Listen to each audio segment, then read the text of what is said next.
এখন থেকে ব্লগটা স্টার্ট করছি একদম বিকেল থেকে কালকে পর্যন্ত, মানে আগামীকাল পর্যন্ত এই ব্লগটা আর কি কন্টিনিউ হবে।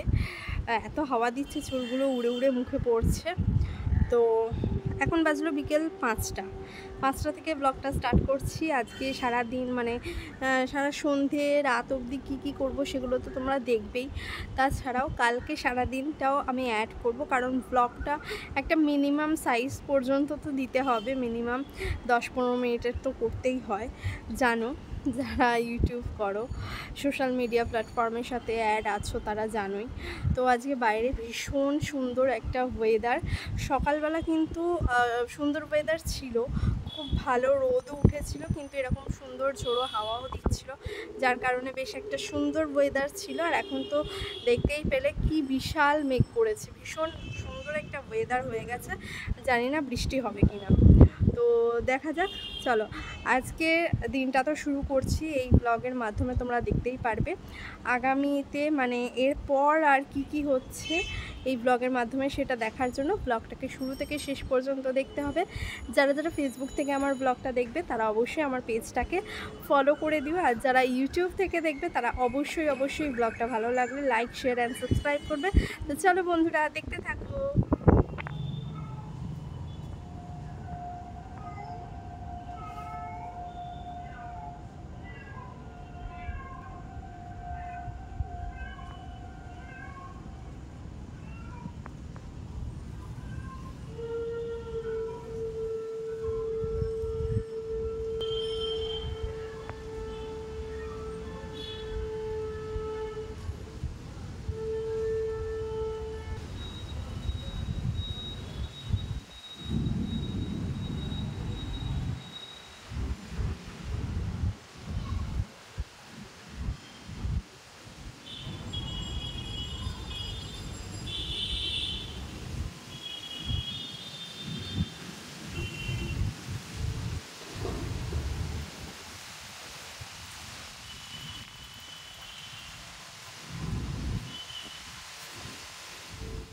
সময় এখন বিকেল 5:30, আর বাইরে এত অন্ধকার মেঘ করেছে আর ঝোড়ো হাওয়া দিচ্ছে, হালকা হালকা বৃষ্টি পড়ছে, দেখে মনে হচ্ছে যেন 7:30 বেজে গেছে।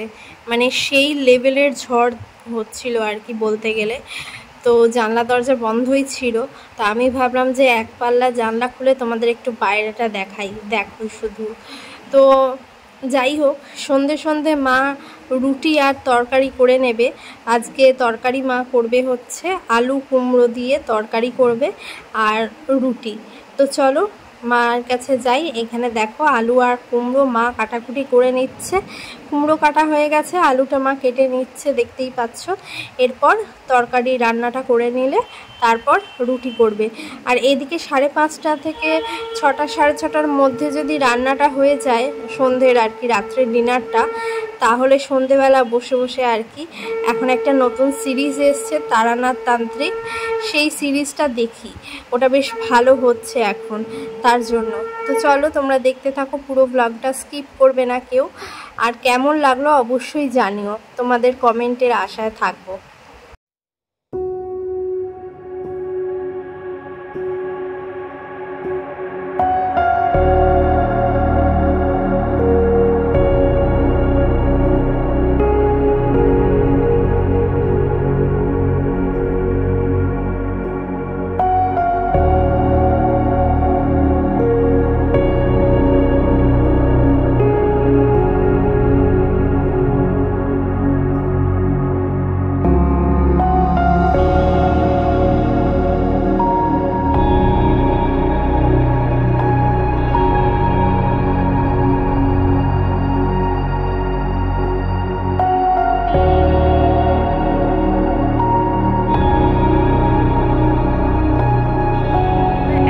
বৃষ্টি হয়েছে মানে জাস্ট দেখো, পুরো ছাদ পুরো এখনো পর্যন্ত ভিজে, একদম পুরো সপে ভিজে। কোথা থেকে কি একটা উড়ে চলে এসছে, জাস্ট দেখো কি একটা উড়ে এসছে এখানে, জানি না কি ওটা। আর এই গাছের অবস্থা দেখো, এই গাছটা উল্টে পড়ে গেছিলো, এই গাছটা পুরো উল্টে পড়ে গেছে। মানে এই ফুলটার অবস্থা দেখো, খানিক আগে পর্যন্ত বৃষ্টি হয়েছে, এখনও টিপ টিপ করে বৃষ্টি পড়েই যাচ্ছে। এই যে দেখো জাস্ট, আর ওয়েদারের অবস্থা তো তোমরা দেখতেই পাচ্ছ। ওয়েদারের অবস্থা কি অবস্থা দেখো জাস্ট। তবু আকাশটা একটু পরিষ্কার হয়েছে, কিন্তু হালকা পাতলা মেঘ রয়েছে এখনো। আর আমি এখন ওপরের ছাদে উঠছি না, এত ঝড় হয়েছে যে এই দড়িটা পর্যন্ত মানে ইয়ে হয়ে গেছে, এটাকে আবার টাইট করতে হবে। তো যাই হোক বন্ধুরা, চলো আজকে রাত্রে এতটুকুই ভিডিও রাখছি। আবার নেক্সট মর্নিং মানে কাল সকালবেলা সবার সাথে দেখা হচ্ছে। ততক্ষণের জন্য সবাই ভালো থাকো আর ভিডিওটা স্কিপ না করে দেখতে থাকো। আর ওই দেখো দূরে প্লেন যাচ্ছে, ওই দেখো। আজকে ডিনার নিয়ে চলে এসেছি। এই যে দেখো, দুখানা রুটি আর কুমড়োর তরকারি। আর এখন আমরা সবাই মিলেই আর কি এই যে তান্ত্রিক দেখতে দেখতে খাবো।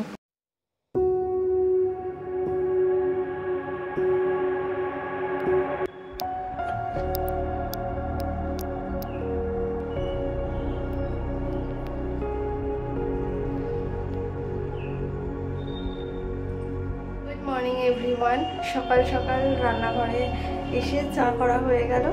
তো আজকের দিনে সবাইকে জানাই অনেক অনেক শুভেচ্ছা। আমার ভিডিওটা কন্টিনিউ হচ্ছে, তো তোমরা দেখতে থাকো। আর চাটা খেয়ে দিয়ে নিয়ে আমি আর ভাই একটু বাজারে যাব, বাজার টাজার করবো আর কি।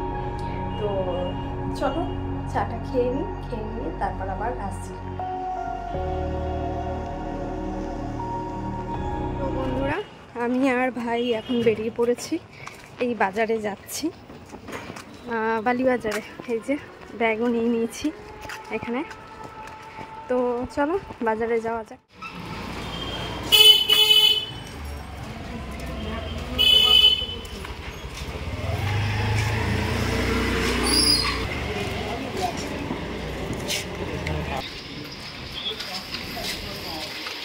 তারানাথ সমগ্র পেয়ে যাবে, আমি দেখেছি।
একটু দেখবেন গরিবদের। হ্যাঁ হচ্ছে।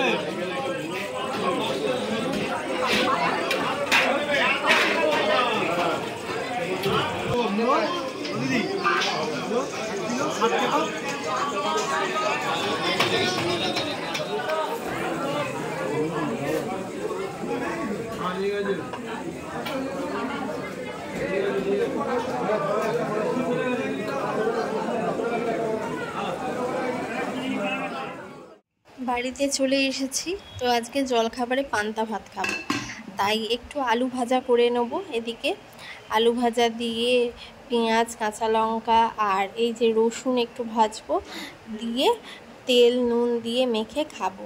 তো পরিমাণ মতন দেখো কড়াইতে তেল দিয়ে দিলাম, এই তেলেই আলু ভাজা হয়ে যাবে। আমি আর মা দুজনেই ভাতটা খাবো আর কি।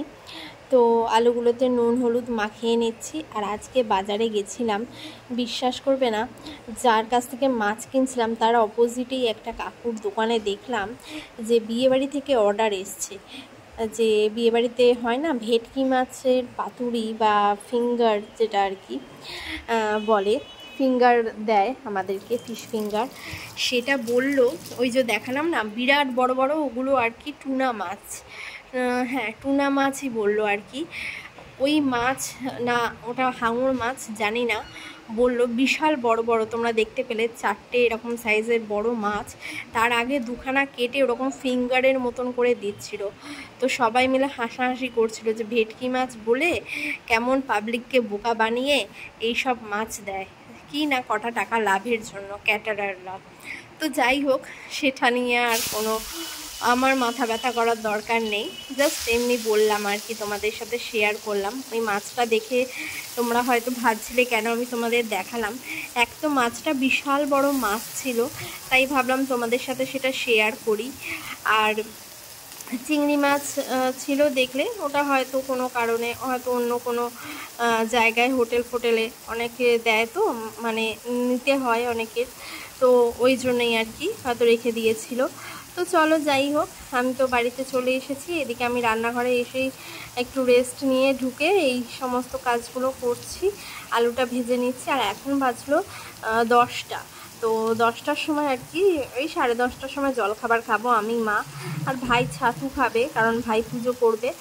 আর ওদিকে মেশিনের মা জামা কাপড়গুলো কাচতে দেবে খাবার সময়, কারণ যতক্ষণে খাবো ততক্ষণে 1 রাউন্ড কাচা হয়ে যাবে। মেশিনে তো 3বার জল পাল্টে কাচা হয়, আমাদের তো আর অটোমেটিক মেশিন না, আমাদের 3বার জলটা পাল্টাতে হয়, যাতে মানে 2বার এমনি কাঁচা হয়ে যায়, 2বারে কিন্তু একটু ফেনা ফেনা লেগে থাকে বলে আর কি 3বার দিয়ে ভালো করে আর কি জল দিয়ে ওয়াশ করে নেওয়া হয়, তারপর তো ড্রাই করতে দেওয়া হয়, আর দেন রোদে তো শুকোতেই দিতে হবে। তো এই যে আমার আর মায়ের পান্তা ভাত চলে এসেছি। মা রসুন খাবে না, তো আমি ভাজা রসুন নিয়ে নিয়েছি, একটা পেঁয়াজ নিয়েছি, মা পেঁয়াজ রসুন কিছুই খাবে না। তো এটাকে বেশ পান্তা ভাতটাকে নুন তেল আর আলু ভাজা আর ভাজা রসুন দিয়ে একটা কাঁচা লঙ্কাটাকে ভালো করে চটকে মেখে ঝাল ঝাল সুন্দর ঠান্ডা, একদম এই গরমে শরীর ঠান্ডা করার মতো একটা ভাত খাবো এখন। মানে এই পান্তা ভাতটা খেতে এত সুন্দর লাগে, জাস্ট অসাধারণ লাগে। আর চপ থাকলে তো আর কোনো কথাই নেই, আলুর চপ। তো এদিকে দেখো খাবার আগেই মা বলল জামা কাপড়টা কাচতে বসিয়ে দিই, যেমন আর কি বললাম 1 রাউন্ড হয়ে যাবে আর কি। তো এখানে আমি চালু করে দিচ্ছি একেবারে 6 মিনিটের জন্য দিয়ে দেবো, 6 মিনিট করে 3বার থাকবে। স্ট্রংয়ে দেবো, কারণ জামা কাপড়গুলো তাহলে তাড়াতাড়ি ভালোভাবে হয়ে যাবে আর ময়লাটাও থাকবে না। আর আজকে কিন্তু ইলিশ মাছ নিয়েছিলাম, তো ভাই তো মাছ খায় না, বাদবাকি মাছগুলো তুলে রাখলাম। এখানে আজকে দুপুরের মেনুতে থাকবে আলু উচ্ছে ভাজা, ভাত বসিয়ে দিয়েছি, আর এখানে ইলিশ মাছ ভাজার তেল রয়েছে। আমি স্নান টান করে চলে এসেছি, এখন 2টো বাজে, হ্যাঁ 2:20 বাজে, ওই যে দেখো 2:20 বাজে চলে এসেছি আমি স্নান করে। আর বাইরের অবস্থা দেখাই তোমাদের, জাস্ট দেখো বাইরের ভিউটা দেখো, আকাশে এত মেঘ করেছে যে কি বলবো, ভীষণ মেঘ করেছে। বাইরের অবস্থা দেখতে পাচ্ছ, জানি না কখন বৃষ্টি শুরু হয়ে যাবে। হ্যাঁ তো চলো খাওয়া দাওয়া করে নিই। আজকে তো জানো কি খাওয়া দাওয়া আছে, তো আজকে অনেক দিন পর ইলিশ মাছ হচ্ছে। আর দেখো বাইরে কি হাওয়া দিচ্ছে, দেখো জাস্ট অসাধারণ হাওয়া দিচ্ছে, কিন্তু মেঘ করে আছে, জানি না বৃষ্টি হবে কি না। তো চলো খাওয়া দাওয়া করে নিয়ে আবার দেখা হচ্ছে পরে। লাঞ্চ টাইমে এই যে ইলিশ মাছের তেল দিয়ে প্রথম পাতে আমি আর মা খাবো আর কি। ভাই মানে মাছ খায় না, আর ভাই যেদিন মাছ হয় সেদিনকে নিরামিষই খায়, তাই ভাইয়ের আলু উচ্ছে ভাজা আর হচ্ছে ডাল আর আলু ভাতে দিয়ে দিয়েছিলাম। ও ডিমটাও পছন্দ করে না, এখন একদম ভেজ খায়। তো এখানে দেখো ইলিশ মাছের তেল দিয়ে খাওয়ার পর ইলিশ মাছের ঝোল করেছিলাম, থানকুনি পাতা আলু দিয়ে করেছিলাম, সর্ষে বাটার ঝাল আর কি, মানে ঝোল লেবু দিয়ে মেখে খাচ্ছি, অসাধারণ হয়েছে খেতে।